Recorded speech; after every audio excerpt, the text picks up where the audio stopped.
Huh?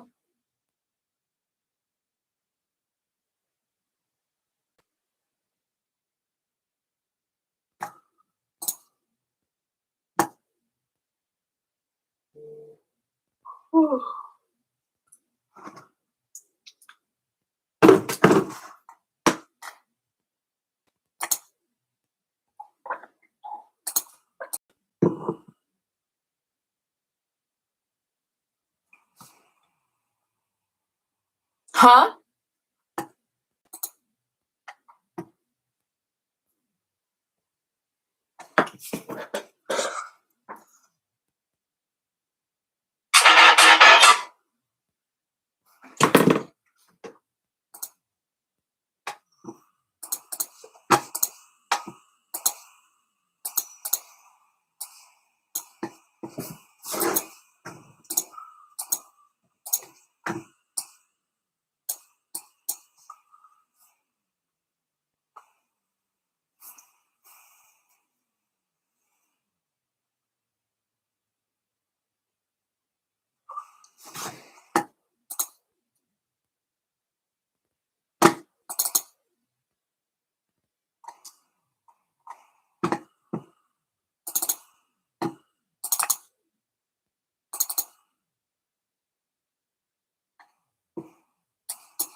Oh.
我放弃了，太难了。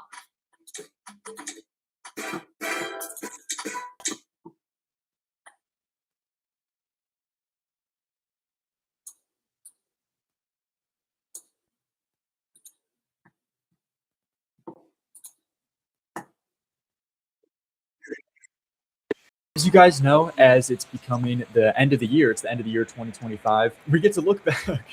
We get to look back on the year of music, and as we see a lot of these lists coming out, the top songs of the year, the most streamed songs of the year, what have people been listening to the most? And to be honest, man, it's not been a bad year for music in general and in total. But when it comes to like the Billboard charts, when it comes to the most popular songs in the world and the music that people are listening to the most, it's rough. It's kind of brutal. It's you'll get what I mean when you see the list. So I wanted to go over. Spotify has released their top global top 10 songs of 2025, and I wanted to go over this list and also compare it to the previous years. So I have 2024 pulled up, 2023, 2022 to see if just like uniquely this year has been kind of rough or this has just been a thing for a while. So this is the top 10 songs globally for Spotify. Number 1, Die with a Smile. Lady Gaga and Bruno Mars really is taking the number 1 spot for the whole year. This is kind of surprising to me. Of course, I expected it probably within like the top 5, but for it to be number 1.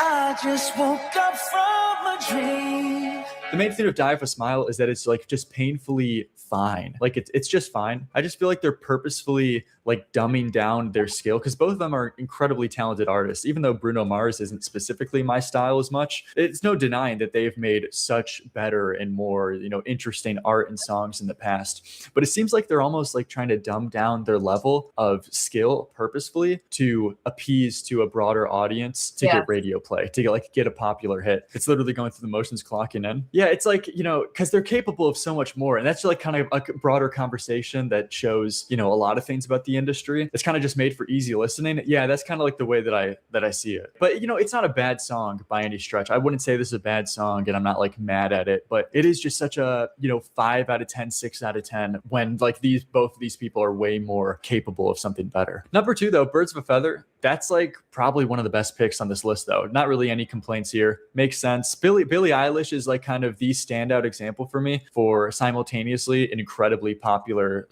pop star, but simultaneously is trying to find her own voice. And it's not like she's, running her brand as a business as much, where she has songwriters, trying to come up with 4 chords that's going to be very marketable. It's just her. It's her art. She's trying to find her own voice. She is her own songwriter with her brother. But yeah, I mean, that is true though. I mean, this song was released in 2024 though, which is crazy. This isn't a 2025 song. So that's the most alarming thing about Birds of a Feather, is that this album was released in like October-ish, and yet that's the second biggest song. That's crazy. But then number 3, Apata, Apartment, whatever you want to call it, Rosé and Bruno Mars. Again, it's kind of just like the same old problem with Die With a Smile. Comparing Apata and Die With a Smile is kind of crazy. I mean, Die With a Smile, I would say is like probably better. I mean, they're still very different songs, but I think it gets to the same like core point of what I believe is the problem with them. So far, any of these songs wouldn't be like a under 5 out of 10 for me though. I wouldn't say any of that. Just the biggest problem is probably just being generic and very safe. However, at number 4, Alex Warren, Ordinary. Okay. I mean, what can I say about Alex Warren, Ordinary? Alex Warren, Ordinary. If we're talking about like basic songs, if we're talking about songs seemingly no like flavor, they have no like flair to them, playing it as possibly like as safe as possible, Alex Warren's Ordinary is kind of the song to exemplify that, to explain that, to be honest. Could you?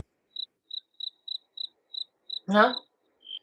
I don't know if there's ever been like a drum entrance that is that flat. Like it just doesn't hit at all. There's supposed to be like this big dramatic climactic. It doesn't, man. It has like no emotional like pull for me, and it just feels so bland and stale. In addition to the modern mix that takes away all the dynamics and just completely like flattens out the sound. And to be honest, it really is a shame that he didn't even write this song, because that was at least the grace that I was trying to give him with this, is that maybe at least this is his own like expression. But it seems like that's not even the case either. 3 heavy songwriters, including his producer, has the main credits here, which that like it really is lame to me. All right, next though, at number 5, this is more of like a personal taste thing that personally I don't really get, but Bad Bunny, DTMF, and this album in general has been a hugely praised album, like amongst critics, amongst people, fans alike as well. But I just don't get it. I just personally don't get it. It's like not my style at all. And specifically, it's mainly the production and vocal processing. It has that modern problem to it.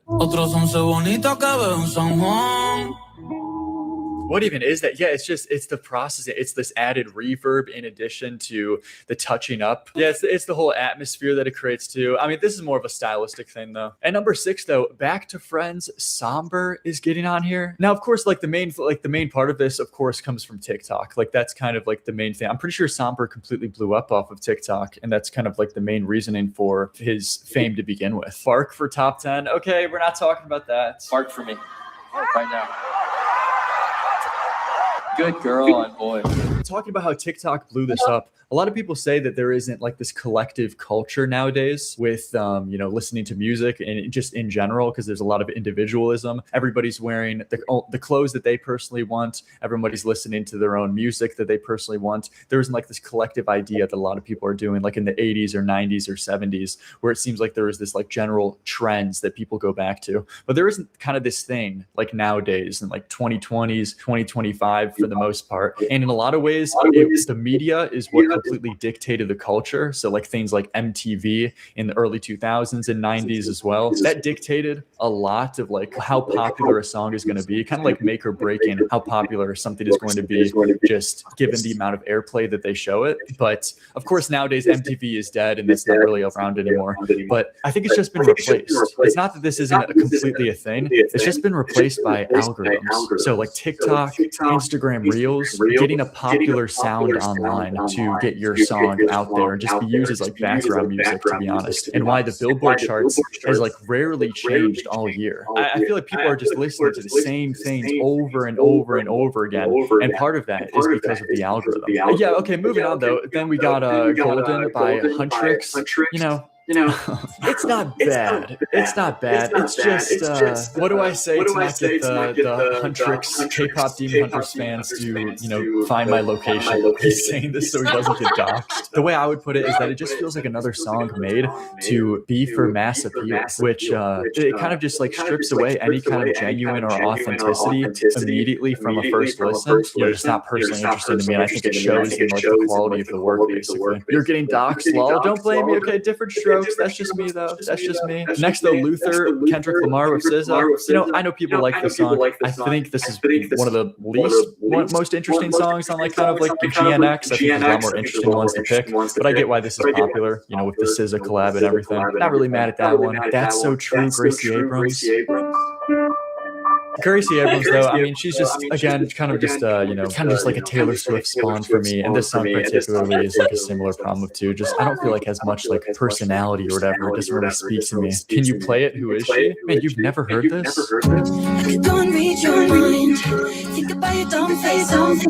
It's like the generic song. Yeah, I mean, I can't help but notice it really just is like such a trend here. Like, man, these are just such generic safe songs, which I guess makes sense. We're looking at the most popular songs in the world, but damn, it's just, I feel like it's uniquely kind of rough. The last song to finish off this, though, is Wildflower by Billie Eilish, and that's a legit song. I think that's the best song on this whole list, to be honest, I would say. But again, that's from 2024. This isn't a 2025 song. In the back of my mind, all the time.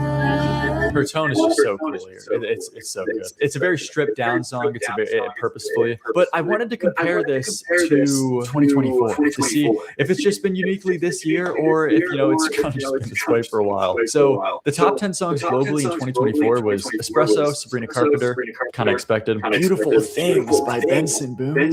Okay. Maybe we actually had it good this year. 3 Birds of a Feather again though. Oh, what? Okay, so that's the thing. That's crazy. So in 2024, Birds of a Feather is 3, and in 2025 it's 2.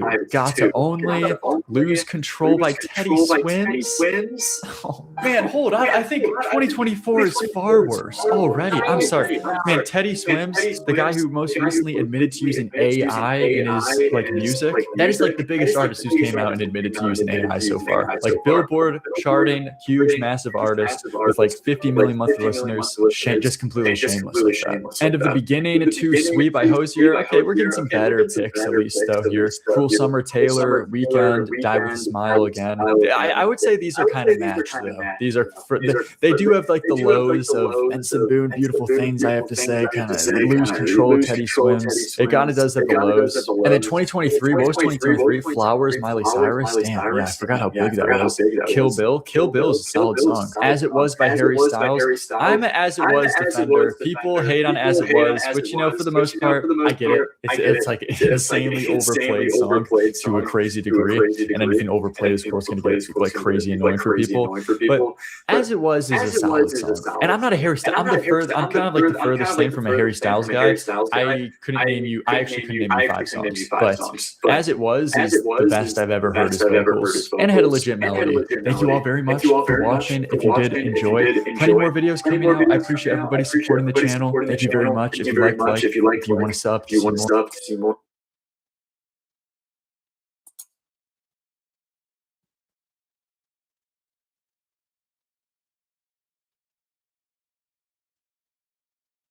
Cringe and unbearable. Like this whole idea of her being this tortured poet. Like, please give it a rest. I'm supposed to buy the fact that Taylor Swift has such a tortured life when the things she complains about are the comment section on social media. And as we're going to see with the Charlie XCX diss track, like the pettiest beat, that's like some high school drama. Like these are her problems. This is the full extent of her problems in her life, and yet she's trying to like act as if she's going through all this suffering, and she's so tortured. Like I just don't buy it at all. It comes across as so fake. And these lines are a perfect example of that, of how like the mask kind of slips to show that the emperor has no clothes. Like it's all hollow. There is no meaning, there is no depth. And then it goes back into I'm not a bad bitch and this isn't savage. Oh man. But moving on to the weirdest song on this album that was completely out of left field for everybody, which is actually Romantic, a play on assumingly Charlie XCX, Everything is Romantic. And this is all a diss track apparently. Dissing Charlie XCX for a song she released called Sympathy Sympathy is a Knife, where she talked about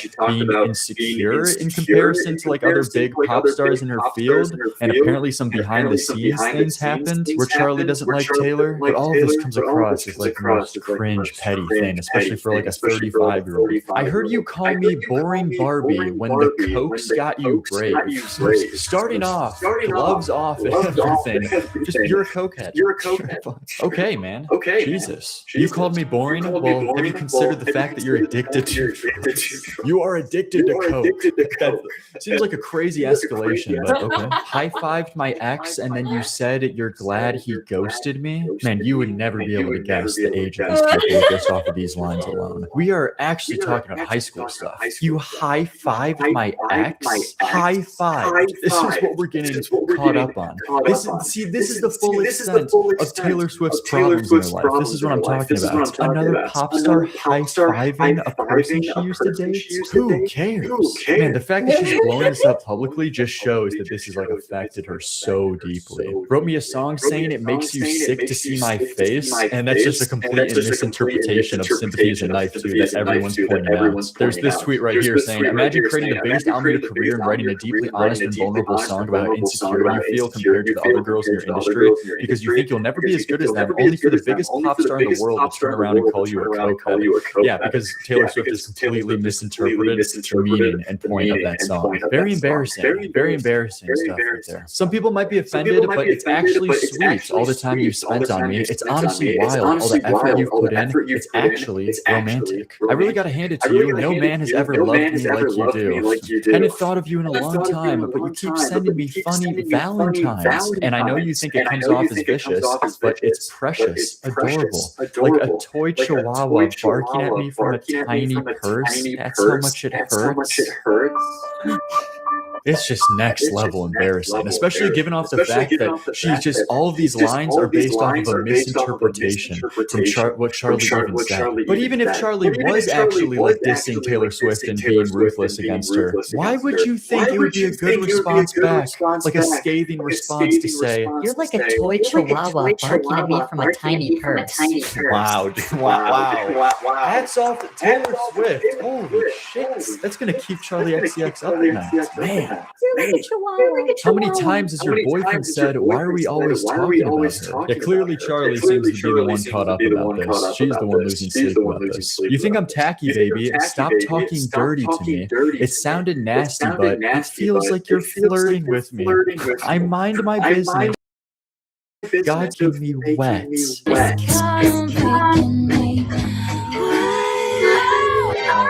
No. I am not. This cannot be reality. Taylor Swift talking about her being wet. Oh, man. That clears touch me while your bros play Grand Theft Auto. Not even close, man. Oh my gosh. And the lines above it too. It feels like you're flirting with me when you're trying to talk trash to me. We are actually at second grade recess right now. You're so obsessed with me. Oh, you're talking so much trash about me. It feels like you have a crush on me. Do you have a crush on me? Age check, please. Next is wish list. They want that yacht life under chopper blades. They want those bright lights and Balencia's shades and a fat ass with a baby face. They want a contract with Real Madrid. They want that spring break that was fucking lit. 2025. Is she just completely out of touch? She just has to be. She's saying trolling. She's saying memes. She's saying lit. And we're not even at like debatably the worst parts yet. So now we're on the song Wood, which is you know what it's about. Where she consecutively refers to Travis Kelce's penis in about 10 different metaphors, like 10 different separate ways of referring to, guys, this is rough. All over me, it's understood. I ain't got to knock on wood. Forgive me, it sounds cocky. Get it, man? Cocky? Get it, knock on wood? Is this just like the inner millennial coming out of her and throughout this like whole album? He opmatized me, which she's saying he stigmatized me here. And opened my eyes, redwood tree, it ain't hard to see. His love was the key that opened my thighs. Please. Girls, I don't need to catch the bouquet to know a hard rock is on the way. Make it stop, please. It's like every song. It's every song, man. It's half the album. It actually is like half the album, if not the majority of the album. And baby, I'll admit I've been a little superstistitious. The curse on me was broken by your magic wand. And they're not even creative metaphors either. Like, it's just like the most bottom of the barrel lazy metaphors too. Magic wand, wood, hard rock. Seems to me that you and me, we make our own luck, new heights of manhood. I ain't got a knock on wood. And by the way, too, she's doing this really weird thing throughout like this entire album, but especially this song, where it feels like she's skinwalking Sabrina Carpenter so hard here. And I don't say that lightly. Her tone of inflection, the things she's talking about, especially, I mean, this feels like verbatim could be like a Sabrina Carpenter song. But the way she goes about the delivery of these lines is one-to-one Sabrina Carpenter.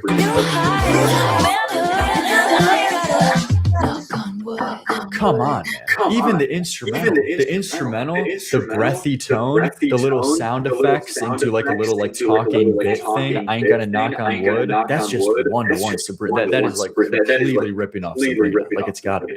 Taylor Swift's got a weird thing about wearing her inspiration a little bit too much on her sleeve sometimes. It was the case of Lana Del Rey too on the previous album. But just when you thought it couldn't get any worse, man, track number 10, canceled. You thought that it would be okay at first. The situation could be saved, of course, but they'd already picked out your graven hearse. Beware the wrath of masked crusaders. Talking about anonymous comment sections, by the way, commentaries in the comment section again. Did you girl boss too close to the sun? Did they catch you having far too much fun? Girl boss. Did you girl boss too close to the sun? What do you even say that? Man, I'm running out of reactions. I'm running out of reactions. I'm just exhausted. I'm tired. I'm tired at this point, man. It's too much. It's too much. I need a break. It's exhausting. Come with me. When they see us, they'll run. Something wicked this way comes. Good thing I like my friends canceled. I like them cloaked in Gucci and in scandal, like my whiskey sour and poison thorny flowers. Welcome to my underworld. How corny can we get? This is honestly impressive. Welcome to my underworld, my dark and twisted mind. Welcome to the depths of my disturbed mind. This girl wants to be different and troubled so bad. She's just wearing it as an aesthetic. Where in actuality, she is so bland that she can't even write about the concept of these things. Welcome to my underworld, where it gets quite dark. At least you know exactly who your friends are. They're the ones with matching scars. Yeah, man, Taylor Swift, really, you gotta look out for the cancel mob, man. Such a victim. Did you make a joke only a man could? Were you just too smart for your own good? Or bring a tiny violin to a knife fight? Baby, that all ends tonight. Man, Taylor Swift will see people like poking fun at her like goofy dance moves on Twitter and just be so cut up over it. Like make a song like this, like so distraught, like as if people are genuinely that mad at her. They're just poking a little bit of fun. It's such on the nose writing too. You get across all these concepts with just a hint of subtlety, please. They stood by me before my exoneration. They believed I was innocent, so I'm not here for judgment. No, but if you can't be good, then just be better at it. Everyone's got bodies in the attic. We'll take you by the hand, and soon you'll learn the art of never getting caught. This is kind of an insane thing to say, given the current climate, if I'm being honest. Like, I get across the concept of what she's trying to get across. It's just like cringe. Twitter canceling you over nothing. But it's kind of crazy to say with like all like the things people say about Hollywood, you know, the Diddy stuff. Diddy just got sentenced to prison, and everyone's talking about the people at his parties. You're talking about learning the art of never getting caught, about like the biggest celebrities in the world. I don't know. It seems a little bit tone deaf right there, but good to see that, you know, she's getting the credit that she deserves. Rolling Stone giving her a 100 out of 100, a perfect score, by the way, on her 12th studio album, Swift Hits hits all her marks from new exciting sonic turns to incisive storytelling. Yeah, man, least most paid off publication I've ever seen in my life. What a complete joke. Not even funny anymore. Like actually just completely like beyond parody. The fact that this would get 100 out of 100, like the same rating I assume Rolling Stone gave to like Abbey Road. Oh my gosh, man. I mean, for me, I suffered through this listening to it on stream, and the best parts of this album is when things are at least just so generically uninspired and bland that at least it's a small break from the aggressively cringe moments to prepare you just for the next wave of cringe that's about to come. Either next line or the